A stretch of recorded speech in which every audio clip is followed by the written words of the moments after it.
Hey folks, thanks again for tuning in to Dude Craft Guitars. It's Captain James Nelson here, and we got something a little special for you. So it's going to be an interesting little demo video, and I'm going to go against my better judgment on how I'm going to do this, but you know, that's the way to do things. If you want to have fun, go against your better judgment. Anyway, so as you know, we got projects in the works. This one was a really fun project because what I did is I built the neck. I did not build this guitar. The body came to me, and it just came to me. Oh, and yeah, the customer sent it to me and wanted a neck. So I did this, and this neck has got like an asymmetrical carve to it. So it's really fun. So you've got, it forces your thumb up as you come here, and then it forces your thumb down as you come down here. And it gives you a really good play, a real good feel. And so we built the neck for him, and then he wanted the pick guards done. Now, I think I mentioned this a little bit on the last video. At the time I started to get these pick guards done, it was right when I got the CNC working and wanted to learn how to do that. So I taught myself how to cut pick guards on the CNC with this project. And you'll see here in a moment, I'm going to do a very interesting demo here, where I'm going to do a loop and I'm going to play it. And then you're going to see me changing the pick guards. And we're going to run the two other configurations. So one's got a standard telly-like configuration with the single coils, and the other one's got full-size humbuckers. Of course, this one's minis. And it's pretty fun. So we made it so that the wiring is real quick plug and play. There's still some work involved. We're doing the double cable thing to get the neck off, and then getting the screws off the pickguard. But nonetheless, should the customer decide, you know, he's got a gig on Saturday and he really wants to play his humbuckers for that one, he can set up the guitar and get it ready for that. So that's pretty cool. It's not something you're going to change in between songs or even, you know, during your breaks, but it's something that you could do going ahead into the next gig. And it's something different. So let's give you a sound sample and get you going here. The particulars of the neck woods and all that details over here in the description. Let's get a little loop thing going. Let's get a rhythm. Yeah, another thing against my better judgment, I'm going to do like a little blues standard. Something we're going to go in G. Yeah, let's do that.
now, all you local guys who keep sending me emails and PMs inviting me to your blues jams, now you know why I don't show up.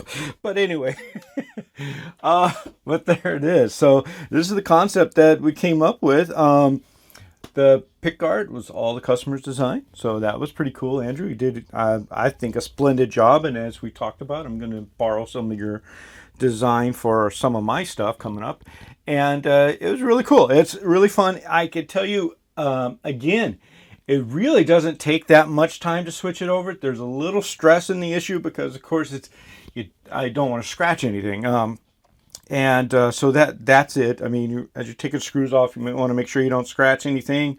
I use that really low torque, cheap little Walmart driver you saw, so that way I don't over bear on the screws. I'm not putting too much pressure on. I don't want to burn any threads out.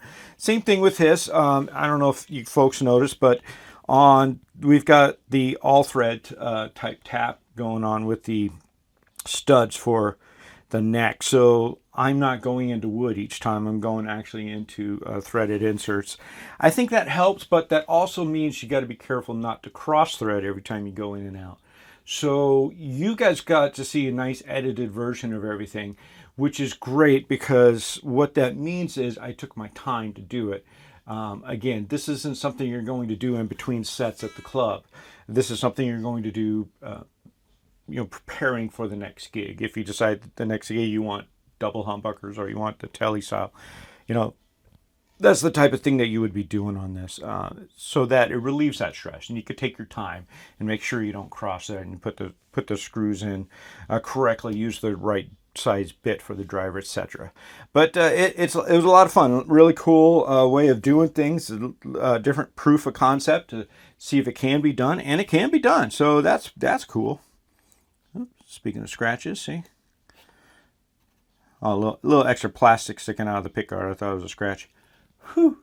But anyway, yeah, so that was really neat. And like I said, this was a great project for me because I got to learn how to program the CNC for the cut of the pickguards, which helps me with the pickguards that I'm doing for my own guitar. So the Mandy pickguard, we were able to redevelop that, because originally, if you guys know, the Mandy was a project that I outsourced.